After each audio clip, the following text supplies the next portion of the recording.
What's happening, my friends? Welcome back to the channel. On this segment, we're going to talk about how long is Alex Pereira going to hold on to that middleweight belt. Is he going to have a lengthy run like Adesanya, or is somebody going to snatch that belt from him relatively quickly? Let's dive into this. All right, so Alex Pereira, with his kickboxing resume, his multiple world championships, the fact that he already beat Israel Adesanya in the past in kickboxing kind of got skyrocketed to the championship. Not to say that he didn't get wins, not to say that he didn't earn it, but at the same time, he kind of had a shorter path. I think he was pretty much the perfect guy to beat Adesanya. We're talking about height and reach, similar dimensions, very long. Also, flat out striking and kickboxing skill.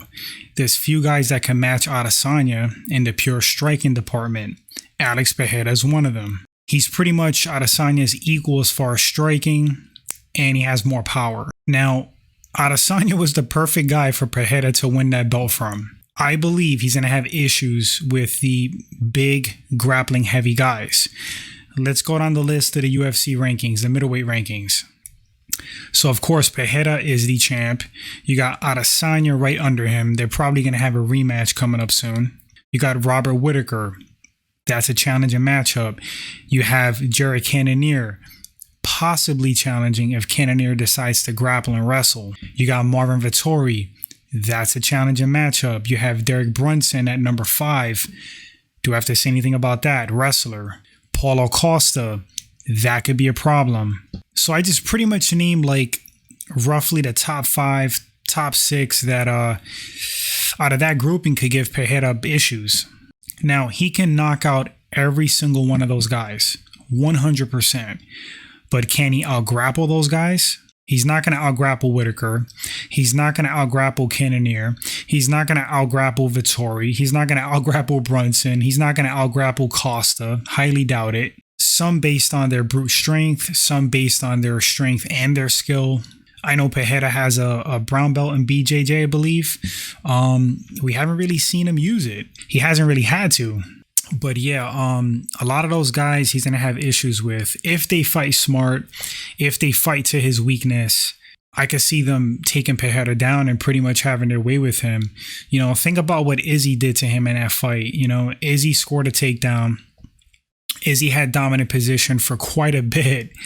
Adesanya is not really known for his submission skill, for his grappling skill, or like brutal ground and pound. What if it was a guy that has absolutely devastating brutal ground and pound? What if that was Robert Whittaker on top of him? What do you think would happen? Jared Cannonier, we've seen what he does to people when he has top position. He just punches and elbows your head through that mat. So Whittaker, Cannonier, Vettori, Brunson, Costa, if they get Pereira down, I don't really see him getting back up. But here's the thing. Some guys are so talented and they're so skilled that with every fight, they're constantly improving. And you never know. Sometimes you see guys like make major improvements from one fight to the next. Is Alex Pereira one of those guys? Maybe. He's working with Glover Teixeira. That's a great guy to work with to improve your ground game and to improve your grappling overall. So, I mean, if I could just flat out answer, do I think he's going to have a run like Adesanya? I don't think so. I think Adesanya is... he's an all-time great. I mean, he's kind of proven that at this point. I think he's going to be in the Hall of Fame. His run was pretty incredible. That's not easy to do, you know. And even though Pereira beat him, I mean, Alex Pereira could be the guy that Adesanya just can't beat. That may be the case. Styles make fights. Sometimes a guy has your number for whatever reason, but that doesn't mean that Pereira doesn't have the same career that Adesanya did, because Izzy beat a lot of different types of fighters, guys that were technically bad style matchups on paper for him. You know, I mean, heck, I remember when he fought Brunson, you know, people were saying like, oh, Brunson's going to kill him. Brunson's going to stop the hype train. That didn't happen. Same thing with Jared Cannonier.